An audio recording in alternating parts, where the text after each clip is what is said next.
भारत में, हमारे प्यारे हिंदुस्तान के जम्मू कश्मीर में दहशतगर्दों ने जिस नीचता का मुजाहरा किया है उसे पूरी दुनिया ने देखा है। आज हम लेकर आए हैं इसके लिए दो थ्योरी, उस पर आपसे बात करेंगे।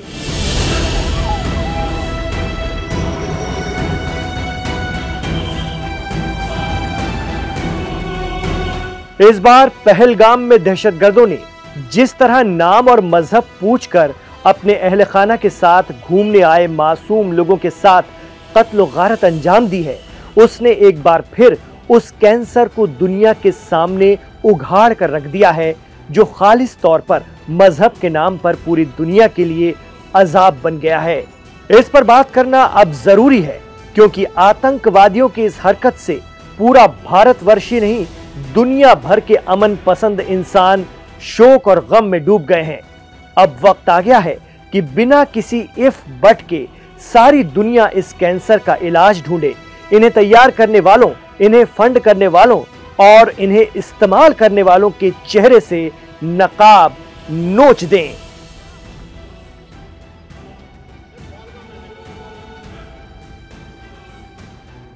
नमस्कार, अस्सलामु अलैकुम। लाइव हिंदुस्तान पर आप देख रहे हैं दीन दुनिया वीकेंड स्पेशल। मैं हूं इमरान खान। अपने इंटरेस्ट को किस तरह से धर्म का मुलम्मा लगाकर पूरा किया जाए, उसकी मिसाल है पहलगाम की वारदात।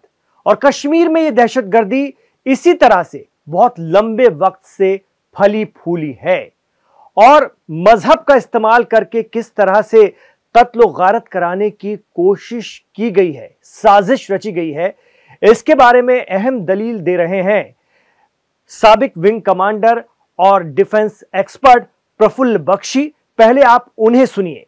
इंडियन डायस्पोरा से पाकिस्तानी डायस्पोरा हर जगह मिलता है और कई जगह पर इनके रिलेशन भाई भाई जैसे हैं। तो इस सब का जो सम टोटल ये है कि ये जो चीज पाकिस्तान की आर्मी ने करी, पाकिस्तान आर्मी चीफ ने, कि ये हंगामा कराया पहलगाम में, धर्म के नाम पे गोलियां मारी, हिंदू है तो उसको गोली मार के, ये सोच के करा था कि पूरी आगजनी हो जाएगी और मनमुटाव हो जाएगा कश्मीर में, हिंदू और मुसलमान और फर्क दूर हो जाएंगे और सारे मुसलमानों के, कश्मीर मुसलमानों के खिलाफ हो जाएंगे।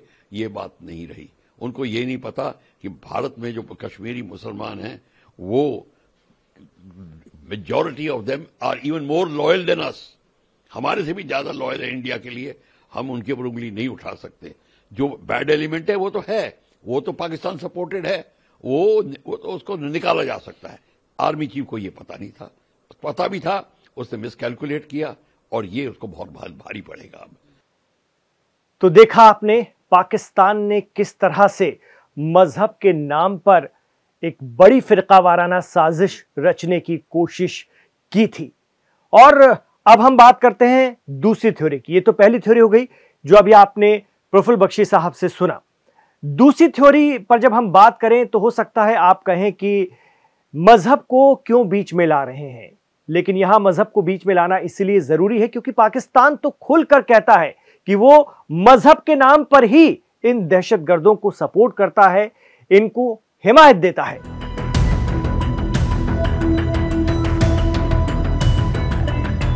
ऐसे में हम एक्सपर्ट के हवाले से यह दलील भी आपके साथ साझा करेंगे। आप किस पर इत्तेफाक रखते हैं हमें कमेंट बॉक्स पर जरूर बताइए। तो दहशतगर्दी की दूसरी थ्योरी है आइडियोलॉजी, जिसका मकसद सिर्फ और सिर्फ यह है कि सिर्फ अपने अलावा हर किसी से जीने का हक छीन लो।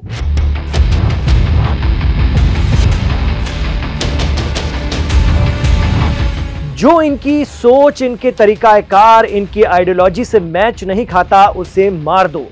सीरिया से लेकर इराक और इराक से लेकर दुनिया के हर खित्ते में जहां जहां यह आइडियोलॉजी है वहां लोग मारे गए हैं, अब भी मर रहे हैं। अफगानिस्तान में इसी आइडियोलॉजी ने सिर्फ इसीलिए महात्मा बुद्ध के बुतों को बारूद से उड़ा दिया। सीरिया में इस वक्त भी शिया मुसलमान मारे जा रहे हैं नाम पूछकर। अलवाइट शियाओं को मारने वाले एचटीएस के लोग जो पहले अलकायदा में थे, फिर दाइश या आईएसआईएस बने और अब नए नाम से अपनी जिहाद चला रहे हैं। किसके खिलाफ? मुसलमानों के ही खिलाफ। इल्जाम लग रहा है कि हाल ही में एचटीएस ने 15,000 से ज्यादा अलवी और शिया समुदाय के लोगों को नाम पूछकर मजहब चेक करके कत्ल कर दिया। अल-कायदा, लश्कर झंगवी, लश्कर तैयबा, दाइश, तहरीक तालिबान पाकिस्तान, ये सब पाकिस्तान से लेकर अफगानिस्तान तक और फिर इराक से लेकर सीरिया तक नाम और मजहब पूछकर इसी तरह इन कामों को अंजाम दे रहे हैं। पिछले दिनों पारा चिनार में भी यही आइडियोलॉजी काम कर रही थी, जिसमें शिया मुस्लिमों के काफिले पर अंधाधुंध फायरिंग की गई थी।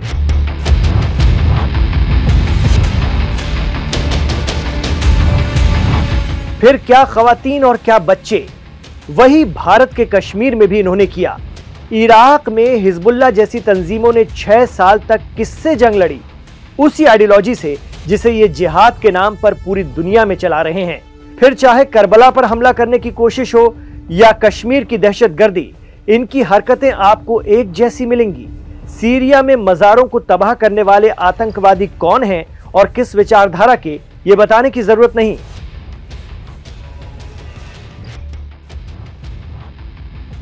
अब बड़ा सवाल यह भी है कि इस जहनियत को, इस दहशतगर्दी को, इस दहशतगर्दाना सोच को किसने तैयार किया? एक्सपर्ट मानते हैं कि इसके पीछे बड़ी ताकतों के अपने इंटरेस्ट रहते हैं। जैसे अल-कायदा के लिए अमेरिका की साबिक सेक्रेटरी ऑफ स्टेट ने खुद बयां किया कि यूएस ने कैसे और क्यों अल-कायदा को बनाया। तो लिटरेचर, वीडियोस और दीगर हरबों से इस आइडियोलॉजी को तैयार किया गया है। फिर इन भाड़े के दहशतगर्दों को जुनूनी बनाकर जहां भेजा जाता है, ये चले जाते हैं, कभी पैसों के लिए तो कभी मजहब के नाम पर। इसी मुबैना या कथित जिहाद से पूरी दुनिया परेशान है, मुसलमान भी, क्योंकि मुसलमानों में भी जो इनकी विचारधारा से मैच नहीं खाते, रोज मारे जा रहे हैं दुनिया में नाम और फिरका पूछकर।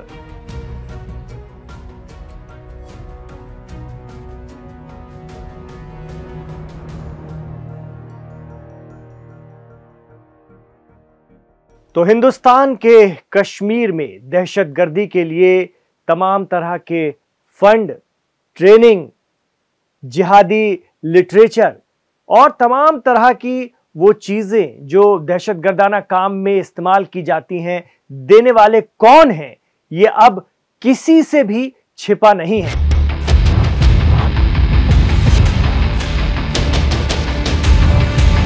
यही वो लोग हैं जिनकी ट्रेनिंग पर दहशतगर्दों ने नाम पूछ पूछ कर कत्ल किए।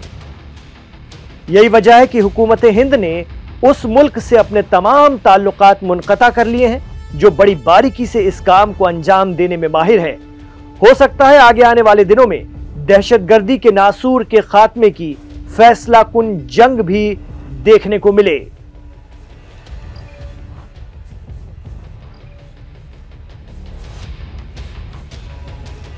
तो पाकिस्तान इस जुर्म को ढांपने के लिए तमाम दलीलें दें, तमाम तरह की सफाई दे, अब इससे कोई फर्क नहीं पड़ता है, क्योंकि ये एक आइडियोलॉजी है जिसे उसने सपोर्ट किया और अपने इंटरेस्ट के लिए सपोर्ट किया, अपने मफाद के लिए सपोर्ट किया। लेकिन अब उसकी कलई खुल चुकी है और उसका सबसे गंदा, सबसे खराब चेहरा दुनिया के सामने आ चुका है। सिस्तानी साहब, जो क्या नाम है, आप देखें इराक के अंदर उन्होंने क्या किया, उन्होंने बाकायदा तौर के ऊपर फतवा दिया दाइश के खिलाफ और दाइश को इराक पे कब्जा नहीं करने दिया।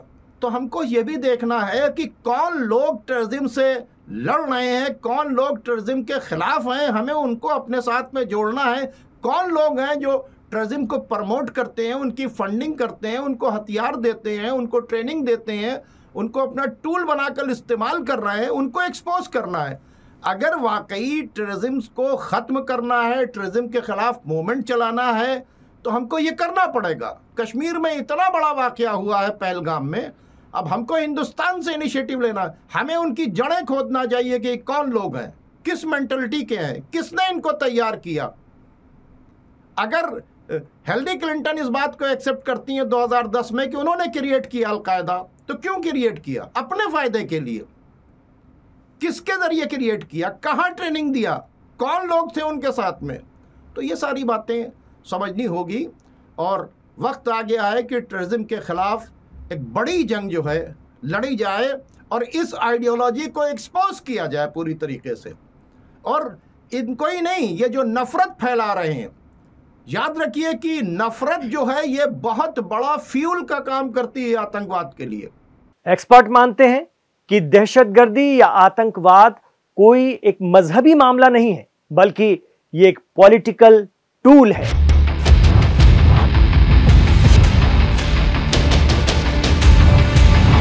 धर्मों के बीच नफरत फैलाकर मुल्कों को तोड़ने की खुली साजिश है। अब वक्त आ गया है कि टेररिज्म को फंड करने वालों को बेनकाब किया जाए, मजहब के नाम पर कत्ल करने वालों की सोच को उजागर किया जाए, दहशतगर्दों के रोल मॉडल को सबके सामने लाया जाए। कश्मीर में जो कुछ हुआ वो भी इसी जहरीली सोच का हिस्सा है। ये वारदात किसी एक मजहब, एक मुल्क या एक कौम के खिलाफ नहीं, बल्कि पूरी इंसानियत के खिलाफ है।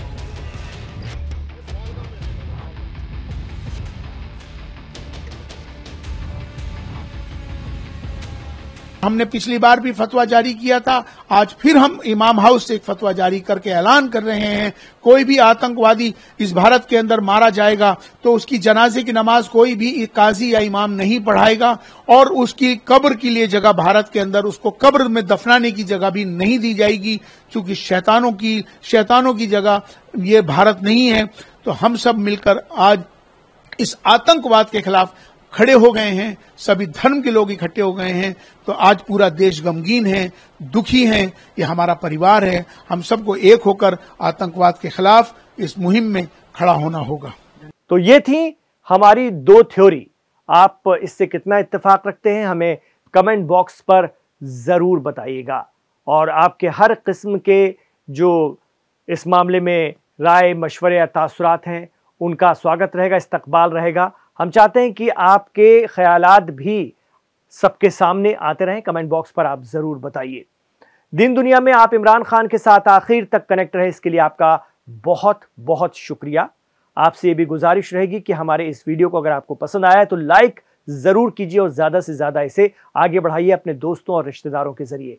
आपसे ये भी कहना चाहेंगे कि हमारे चैनल लाइव हिंदुस्तान को सब्सक्राइब जरूर कीजिएगा। इमरान खान के साथ आखिर तक कनेक्ट रहने के लिए बहुत शुक्रिया। अपना ख्याल रखिए और अपनी दुआओं में हमें याद रखिए।